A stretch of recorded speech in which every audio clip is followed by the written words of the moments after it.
वास्तव न्यूज में स्वागत है आपका। मैं हूं सरदार। विजयपुर शहर के जिला सरकारी हॉस्पिटल में एक युवक की मौत हो गई। उमेश कुमार हुनशार, इसीलिए इस जहर के लिए बसवन भाग्यवाड़ी तालुका के वहां के हॉस्पिटल में इनकी देखभाल करने के लिए तो वहां चले गए। उन्होंने सीधा विजयपुर शहर के सरकारी हॉस्पिटल को रवाना कर दिया। उतना ही नहीं, यहाँ पर सरकारी हॉस्पिटल में उसका इलाज भी हो गया और ठीक भी हो गया। ना जाने कुछ दिन के बाद डॉक्टर आकर एक इंजेक्शन क्या दे दी, मौत की घाट उतार डाला। ये इनके परिवार वालों का आरोप है। परिवार वालों का ये भी आक्रोश और आरोप करते हैं कि ठीक हुआ बेटा, मौत कैसे हो गया, ये सवाल उठ जाता है। और उतना ही नहीं, फिर से ठीक हुआ लड़का तो सीसी कैमरे में घूमता फिरता हुआ देखने की आरोप भी इन हॉस्पिटल के प्रशासन के ऊपर कर रहे हैं। अब तो संबंधित डीएचओ को फोन करने के बाद कहते हैं कि वहां के स्टाफ के लोगों के यानी कि प्रशासन के साथ तुमने गलत वहां पर कुछ कर रहे हो, यानी कि उन्होंने इसका जवाब भी मीडिया के सामने ये दे दिया। आपके जहां पर भी जाए वहां पर सीसी कैमरा है। अगर कानून हाथ में लेना चाहते तो कैमरे में पहले देखो फिर इसका जवाब दो। ये कहते कहते ये तो बच्चा तो अपने खो दिए। इसमें ये इंजेक्शन से मारा गया या इसके जहर से मारा गया या इसकी मौत का कारण या वजह, यहाँ विजयपुर सरकारी हॉस्पिटल के प्रशासन है या डॉक्टर है या इस मौत का कारण या इंजेक्शन है। क्यों ठीक ठाक हुए युवक का मौत हो गया, ये इनके परिवार वालों का यही एक सवाल उठता है कि अच्छा खासा लड़का जो यहाँ पर ठीक हो के यहाँ पर सभी वार्ड में घूम रहा था, तो एक इंजेक्शन के बाद थोड़ी देर में मौत कैसे हो गई। अब तो ये पोस्टमार्टम होना चाहिए। इसके पीछे ये इंजेक्शन के पीछे क्या है ये भी खुलासा होना चाहिए।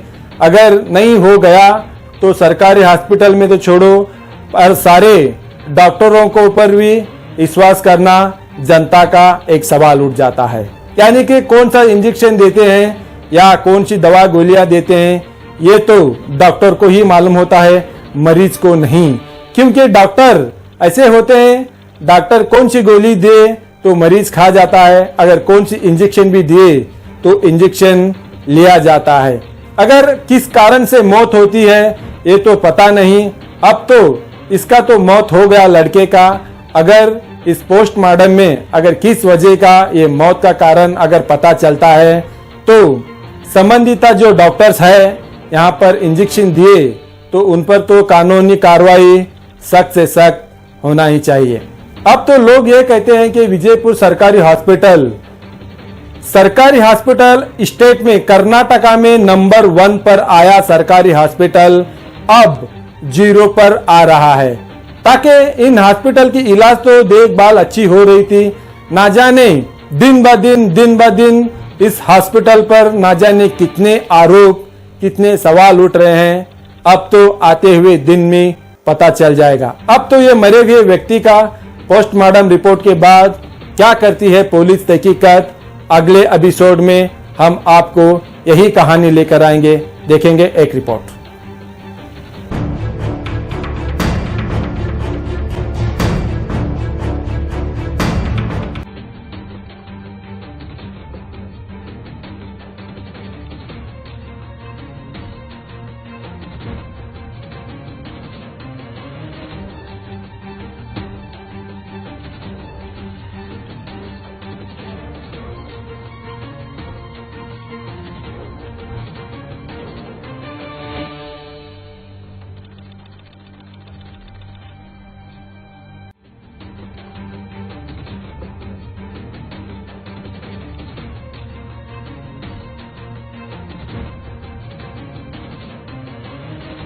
ಹುಡುಗ ಔಷಧ ಹೊಡಿ ಬಂದಾಗ ಹಾಂ ಮೇಸ್ ಹೊಲ್ಸೋರ್ತೇವೆ. ಮೇಸ್ ನಿಕ್ಕಪ್ಪ ಹೊಲ್ಸೋರ ಹಾಂ ಸಾಕೆ ಹುಲ್ಬೆಂಚಿ ಬಾಯಿಯವ್ರ ತಾಲೂಕ ಆ ಔಷಧ ಹೊಲಿದಾಗ ಮೂತಿಗೆ ಸ್ವಲ್ಪ ಔಷಧ ಬಡಿಬೇಕು. ಏನು ರೀ ಹಾಂ ರೀ ಅದು ಏನೋ ಇದು ಕೂಡಲೇ ಅಲ್ಲಿ ಸರ್ಕಾರ ಖಾಸಗಿ ದವಾಖಾನೆ ಹಾಕ್ಬೇಕಂತ ನೋಡ್ತೀನಿ ಇನ್ನೊಂದು ಆಂಬುಲೆನ್ಸ್ ಆಗಿ 2 ಪೇಷಂಟ್ ಇತ್ತು, ನಮ್ಮದು ಇನ್ನೊಂದು ಪೇಷಂಟ್ ಇತ್ತು. ಹೀಗಾಗಿ ಅವ್ರು ಏನು ಮಾಡಿದ್ರು ಸರ್ಕಾರ ದವಾಖಾನೆಗೆ ಆ ಪೇಷಂಟು ಸರ್ಕಾರ ದವಾಖಾನೆಗೆ ಇದು ಮಾಡಿದರು. ನಮ್ಗೆ ಅಲ್ಲಿ ಸರ್ಕಾರ ಡಾಕ್ಟರ್ ಸಿಗಲಿ, ಇದು ಖಾಸಗಿ ಎಲ್ಲಿ ರೀ? ಸಂಗಮೇಶ್ವರ ಹಾಸ್ಪಿಟ್ಲ್ ಹಾಂ ಇಲ್ಲಿ ಟೋಲ್ನಾಕ ಸೊಲ್ಲಾಪುರ ಸಿಗಲಿಲ್ಲ ಅವ್ರ ನಾವು ಸರ್ಕಾರ ದವಾಖಾನೆ ಬಂದೆವು. ಸರ್ಕಾರ ದವಾಖಾನೆ ಬಂದು ಅಡ್ಮಿಟ್ ಆದ ನಂತರ ಯಾವಾಗ ಬಂದಿರಿ ನೀವು ಅಲ್ಲಿ? 2 ದಿನ ಆಯ್ತು ಬಂದು. 1 ವಾರ ಆಯ್ತು. ಹಾಂ ಹಾಂ ಇಲ್ಲಿ ತನಕ ಮುಂಜಾನೆ 7 ತನಕ ಹಾಂ ಹುಡುಗ ಆರಾಮದ ಎಲ್ಲ CC ಕ್ಯಾಮ್ರಾ ಈ ಸರ್ಕಾರಿ ಆಸ್ಪತ್ರೆ ಒಳಗೆ CC ಕ್ಯಾಮ್ರಾ ರೆಕಾರ್ಡಿಂಗ್ ಐತಿ. ಏನು ರೀ ಆ ಹುಡುಗ ಅಡ್ಡಾಡಿದ್ದು ಮುಂಜಾನೆ 7 ತನಕ ಅಡ್ಡಾಡಿದ್ದ. ಮುಂದೆ 8 ಬಂದು ಒಂದು ಇಂಜೆಕ್ಷನ್ ಕೊಟ್ಟರು. ಇಂಜೆಕ್ಷನ್ ಕೊಡೋಣ ಮುಂದೆ BP ಹೋಗ್ಯಾರ ಹುಡುಗ. ನಾನು 9 ಬಂದೆ ಹಾಸ್ಪಿಟ್ಲಿಗೆ. ನಾನು ಬಾಯಿಯವ್ರಿಗೆ ಹೇಳಿದೆ, ಡಾಕ್ಟ್ರ್ ಹೇಳಿದೆ, ಅವ್ರ ಕೈಯಾಗಿದ್ದವ್ರು ಹೇಳಿದೆ BP ಹೋಗ್ಯ ನೋಡ್ರಿ ಯಾಕೆ ಮೈ ಎಲ್ಲ ತಪ್ಪಾಗ್ಯಂತ ಹೇಳಿ ಬರ್ತಿರ್ತಾರೆ. ಅವರು 60 ತಾಸು ಮಾಡಿದ್ರು. 10 ಗಂಟೆಗೆ ಬಂದರು. 10 ಇಲ್ರಿ ನಾವು ಇಂಜೆಕ್ಷನ್ ಕೊಟ್ಟೇವು, ನಾರ್ಮಲ್ ಐತಿ, ಏನಿಲ್ಲ ಸಮಸ್ಯೆ ಇಲ್ಲ ಅಂತ ಹೇಳಿದ್ರು. ಮುಂದೆ ಆದ ತಕ್ಷಣ 10 ಗಂಟೆಗೆ ನಾನು ಹೋಗ್ಬಿಟ್ಟೆ. ನಮ್ಮ ಮಾಮಾರು ಇದ್ರು ಇಲ್ಲೇ. ಹಾಂ ಮುಂದೆ ನನಗೆ 1 ತಾಸು ತೊಗೊಂಬತ್ತು. ಪೂರ ಕಣ್ಣು ಬೇಗ ಮಾಡ್ಯಾನ, ಏನೂ ಮಾತಾಡಲ್ಲ, ಏನೂ ಇಲ್ಲ. ಮುಂಚೆ 7 ತನಕ ಅಡ್ಡಾಡ್ದವ ಇಲ್ಲಿ ಒಳಗೆ ಇಲ್ಲೇ ಹೊರಗಿಲ್ಲ, ಇಲ್ಲೇ ಆಸ್ಪತ್ರೆ ಅಡ್ಡಾಡಿದ್ರೆ CC ಕ್ಯಾಮ್ರಾ ರೆಕಾರ್ಡಿಂಗ್ ಐತಿ. 7 ಅಡ್ಡಾಡ್ದವ 8 ಇಂಜೆಕ್ಷನ್ ಹೊಡಿಂದ ಅವ ಹೆಂಗಿಲ್ಲ. ಮತ್ತು DHO ಕೋಚ್ 1 ತಾಸು ಬಿಟ್ಬಿಡ್ತೀನಿ, ಊಟ ಮಾಡತ್ತೀನಿ 1 ತಾಸು ಬಿಟ್ಬಿಡ್ತೀನಿ ಅಂತ ಡಾಕ್ಟ್ರ ಅವರು ಮಾತಾಡ್ಸತ್ತಾ ಇಲ್ಲ. ಅವ್ರ ಕೈಯಾಗಿದ್ದರು ಯಾರು ಬರತ್ತಾ ಇಲ್ಲ. ಈಗಾಗಲೇ ಇವರು DH ಅವ್ರು ಏನಂದಾರೆ ಇದು? DHO ನಮ್ಮೆಲ್ಲ ಅಪ್ರಾವ ಮಾಡ್ತಾರೆ. ಏನು ಮಾಡಾಕತ್ತಾರ? ನಾವೆಲ್ಲ ನುಗ್ಸಿ ಹೋಗ್ತಾ ನಮ್ಮ ಹಲ್ಲೆ ಮಾಡಿ ಹೋಗ್ತಾ ಅವ್ರ ಸಿಬ್ಬಂದಿಯಾಗ ಹಲ್ಲೆ ಮಾಡಿದ್ರೆ ನೀನು ಆಸ್ಪತ್ರೆ CC ಕ್ಯಾಮ್ರಾ ಐತಿಲ್ಲ ತಗೊಂಡು ನೋಡು ಹಲ್ಲೆ ಆಗಿತ್ತ ತೆಗೆದು ತೋರಿಸು, ನಮ್ಮ ಮೇಲೆ ಕೇಸ್ ಮಾಡು. ಈಗ ನಿಮ್ದೇನೈತ್ರಿ ಈಗ ಆಗ್ರಹ? ನಮ್ದೇನಿಲ್ರಿ, ಅವ್ರು DHO ಸಸ್ಪೆಂಡ್ ಆಗಬೇಕು, ಆ ಡಾಕ್ಟರ್ ಸಸ್ಪೆಂಡ್ ಆಗಬೇಕು, ಆ ಡಾಕ್ಟರ್ ಕೈಯಾಗಿದ್ದವ್ರು ಎಲ್ಲರೂ ಸಸ್ಪೆಂಡ್ ಆಗಬೇಕು, ಆ ಹುಡುಗ ಸೂಕ್ತವಾಗಿ ಪ್ರಯೋಗ ಕೊಡಬೇಕು. ಇವರಿಂದಲೇ ಆಗ್ಯಾವ, ಇವರಿಂದಲೇ ಆಗಿದ್ದು. ಸರ್ಕಾರ ಆಸ್ಪತ್ರೆ ಒಳಗೆ ಬಡವರು ಬರ್ತಾರೇನ್ರಿ, ಶ್ರೀಮಂತರು ಒಬ್ಬರು ಬಡವರಿಗೆ ಆಟ ಐತಿ ಆಸ್ಪತ್ರೆ, ಎಲ್ಲರಿಗೆ ಐತಿ. ಸಾರ್ವಜನಿಕ ಆಸ್ಪತ್ರೆ ಇದು, ಬಡವರು ಬರ್ಬೋದು, ಶ್ರೀಮಂತರು ಬರ್ಬೋದು. ಅವೊಬ್ಬ ಯಾವೊಬ್ಬ ಮಾತಾಡ್ತಾನವ ನಂತರ ಕೊಡ್ಬೇಕು, ಅವನು ಕೊಟ್ಟು ಬಂದೆ. ನಮ್ಮಲ್ಲಿ ಭಾಳ ಸೀರಿಯಸ್ ಸ್ಥಿತಿ ಬಂದ ಬರ್ತಾವೆ ಕೇಸ. ಸಾಮಾನ್ಯ ಕೇಸ್ ಬರಲ್ಲ, ಸಾಮಾನ್ಯ ಕೇಸ ಸೀರಿಯಸ್ ಕೇಸ ಎಲ್ಲ ಸಾಯ್ತಾವ ಇಲ್ಲಿ. ಓಕೆ, ನಿಮ್ಮ ಹೆಸರು ಹೇಳಿ. ಹಾಂ, ಶಿವಾನಂದ ವೀರಣ್ಣವರು. ಊರ್ರಿ? ನಮ್ಮದು ಊರು ಕುಡಿ. ಏನಾಗೈತ್ರಿ ಅದು? ಸೋಮವಾರ ದಿನ ದನಗಳಿಗೆ ಉಣ್ಣೆ ಎಣ್ಣೆ ಹಚ್ಚಕ್ಕೆ ಹಾಂ ಉಣ್ಣಿಗೆ ಎಣ್ಣೆ ಹಚ್ಚಪ್ಪ, ಉಣ್ಣಿಗೆವ ಸೋಮವಾರ, ನಾಳೆಗೆ ಅಮಾವಾಸ್ಯೆ ಮಂಗಳವಾರ ನಾವು ಬಿಟ್ಟು ಪೈಪ್ ಹಾಕ್ಬೇಕು. ಇದಕ್ಕೆ ಪೈಪ್ ಹಾಕ್ಲಕ್ಕತ್ತಾರ ಅವ ಏನು ಮಾಡುವ ಉಣ್ಣೆ ಎಣ್ಣೆ ಹಚ್ಚಕ್ಕೆ ಹಿಂದಾಡಿ ಅದು ಏನು ಬಾಲ್ ಬಂದಿವ 30 ರೂಪಾಯಿ ಕೊಡ್ತೈತೆ. ಬಾಯಿಗೆ ತೆರೆದಿರ್ಬೇಕು, ಬಾಯಿಗೆ ಹೋಗಿರ್ಬೇಕು. ಹಂಗೆ ಎಣ್ಣೆ ಹಿಂಗಾಗಿ ಇರ್ತೈತಿ, ವಂಚೆ ಆಡಕೈತಿ. ಹಂಗೆ ವಂಚೆ ಮಾಡಿಸ್ಕೊಂಡು ಸಾಬಾನು ಪುಡಿ ಉಪ್ಪಿನ ನೀರು ಎಲ್ಲ ಹಾಕೊಂಡ್ಕೊಂಡು ತೊಗೊಂಡ್ಕೊಂಡು ಬಾಯಿಗೆ ಬಂದು ಎಣ್ಣೆ ಮಾಡಿದ್ರು. ನಾಳೆ ಆರಾಮಾಗ್ಯದ. ಇವತ್ತು ಮುಂಜಾನೆ 8 ಇಂಜೆಕ್ಷನ್ ಕೊಟ್ಟರೆ 8 ನೀನೆಲ್ಲ ಊಟ ಮಾಡಿಸಿದ್ದೀನಿ, ನಿನ್ನ ಚಾ ಕುಡಿಸಿದ್ದೀನಿ, ಗಂಜಿ ಹಾಕಿದ್ದೀನಿ, ಜ್ಯೂಸ್ ಕೊಟ್ಟಿನಿ, ಎಲ್ಲ ಕೊಟ್ಟಿದ್ದೀನಿ. ಡಾಕ್ಟ್ರ್ ಏನು ಅನ್ನಾಗತ್ತಾರ? ಡಾಕ್ಟ್ರ್ ಏನಂತಾರೆ, ಅವ ಎಲ್ಲಿ ಪತ್ತೆ ಇಲ್ಲ, ಅವ ಏನಾರ ಇಂಜೆಕ್ಷನ್ ಕೊಟ್ಟು ಅವ ನನಗೆ ಅನಿಸಿ ಮಟ್ಟಿಗೆ 100% ಕುಡಿದು ನಿಷೇಧ ಮಾಡ್ಯಾನ ಡಾಕ್ಟ್ರ್. ಇವತ್ತು ಇಂಜೆಕ್ಷನ್ ಕೊಟ್ಟು ಕುಡಿದು ನಿಷೇಧ ಮಾಡ್ಯಾನ ಇಂಜೆಕ್ಷನ್. ಅವ ಏನು ಎಣ್ಣೆ ಹಾಕ್ಯಾನೋ ಏನು ಇಂಜೆಕ್ಷನ್ ಫುಲ್ಲು ನಿಷೇಧ ಮಾಡ್ಯಾನ. ಮೊದಲು ಬರೋ ಮೂಲಕ ಚಲೋ ಇದ್ದಾರೇನ್ರಿ? CCTV ಚಾಲು ಮಾಡ್ಯಾನ, ಗುರ್ತಕ್ಕ ಚಾಲು ಮಾಡ್ಯಾನ. ಅವ ಎಣ್ಣೆ ಹಾಕಿ ಮಾಡ್ಯಾನ ಇಂಜೆಕ್ಷನ್. ಅವನ ನಿಶ್ಚಯ ನೌಕರಿ ಮಾಡಿ ನಾವು ನನ್ನ ಮಗನ ನೌಕರಿ ಟೇಸ್ಟ್ ಇಂಟ್ರಿ ಬಂದದ ಕರ್ದಾರ. ITI ಡಿಪ್ಲೊಮಾದಾಗ 100% ನ್ಯಾಯಪಡ ನಾವು ತಂದು. ಹೆಸರೇನ್ರಿ ಒಂದು? ಉಮೇಶ್ ಕುಮಾರ್. ಹಾಂ, ಏನು ಹೇಳಿದ್ರು ಕಾಲೇ ರೀ. ನಿಮ್ಮ ಹೆಸರು ಹೇಳಿ. ಉಮೇಶ್ ಕುಮಾರ್, ನಿಂಗಣ್ಣ, ಹುಣಸೂರು. ಊರೇ? ಹುಲಿಬೆಂಚಿ. ಹಾಕಿಸ್ಕೊಳ್ಳಿ, ರಾಷ್ಟ್ರೀಯ ಯಾಕೆ ಕೊಡ್ತಾರೆ? ಹಾಕಿಸ್ಕೊಳ್ಳಿ, ಮತ್ತೆ ಪಣ್ಣು ಮುಚ್ಚಿಟ್ಕೊಳ್ಳೋಕೆ ಯಾಕೆ ಕೊಡ್ತಾರೆ?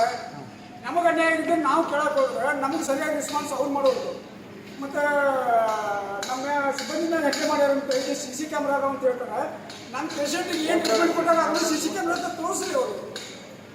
ನಾವು ಯಾರು ನಾವು ಸಂಬಂಧಿಕರು ಪೇಷಂಟಿಗೆ ಸಂಬಂಧಿಕರು ಯಾರು ಹತ್ಯೆ ಮಾಡ್ಯಾರ ಅದನ್ನು ತೋರಿಸ್ರಿ CC ಕ್ಯಾಮ್ರಾದಾಗ. ನನ್ನ ಪೇಷಂಟಿಗೆ ಏನು ಟ್ರೀಟ್ಮೆಂಟ್ ಕೊಟ್ಟಾರ ಅದನ್ನು CC ಕ್ಯಾಮ್ರಾದಾಗ ತೋರಿಸ್ರಿ. ರುಜುವಾತು ಪಡಿಸ್ರಿ. ನಾವು ಹಲ್ಲೆ ಮಾಡಿಕೊಂಡು ರುಜುವಾತು ಪಡಿಸ್ರಿ.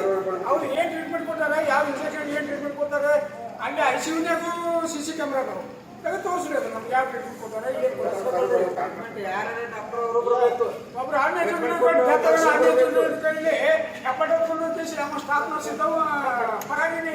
ಜಿಲ್ಲಾ ಆಸ್ಪತ್ರೆ ಎಲ್ಲ ಕಡೆ CC ಕ್ಯಾಮ್ರಾ ಇರ್ಬೇಕು. ಎಲ್ಲರಿಗೂ ಗೊತ್ತಾವ. ಆ ಹುಡುಗ ಅದೇ ಗೊತ್ತಾವ. ಹಿಂಗೆ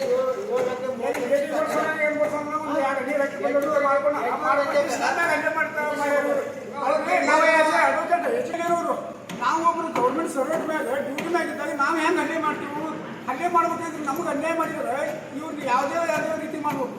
ಕಾನೂನು ನಾವು ಯಾಕೆ ಈಗ ತಗೊಳ್ಳೋದು? ನಾವು ಕಾನೂನು ಬರೋರು, ನಾವು ಕಾನೂನು ಓದೋರು. ಯಾಕೆ ಟ್ರೀಟ್ಮೆಂಟ್ ಕೊಡ್ತಾರೆ ಇವರು?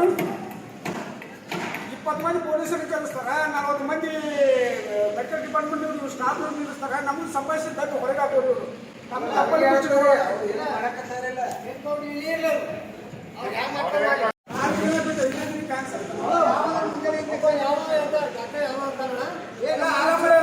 ನಮ್ಮ ಸುರಕ್ಷಿತ ಬರ್ಬೇಕಾಯ್ತು. ಚಿರಚಲ್ಲಿ ಏನೇ ಇರಲಿ, ಶ್ರೀಮಂತ ಬಡವ ಏನಿಲ್ಲ, ಸರ್ಕಾರಿ ಆಸ್ಪತ್ರೆಗೆ ಎಲ್ಲ ನೋಡ್ಬೇಕು. ನೀವು ನೋಡಲಿ ನಿಮ್ಮ ಡಾಕ್ಟರ್ ಅಲ್ಲಿ ನಿಷೇಧ ಬಂದಾಗ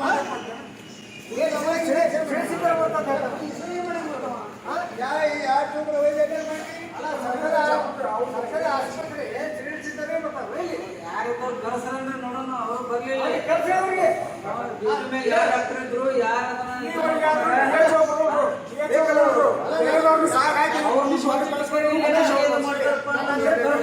ಬರ್ತೀನಿಪ್ಪ, ಊಟ ಮಾಡ್ತೀನಿ, ಊಟ ಮಾಡಕತ್ತೀನಿ 3 ಗಂಟೆ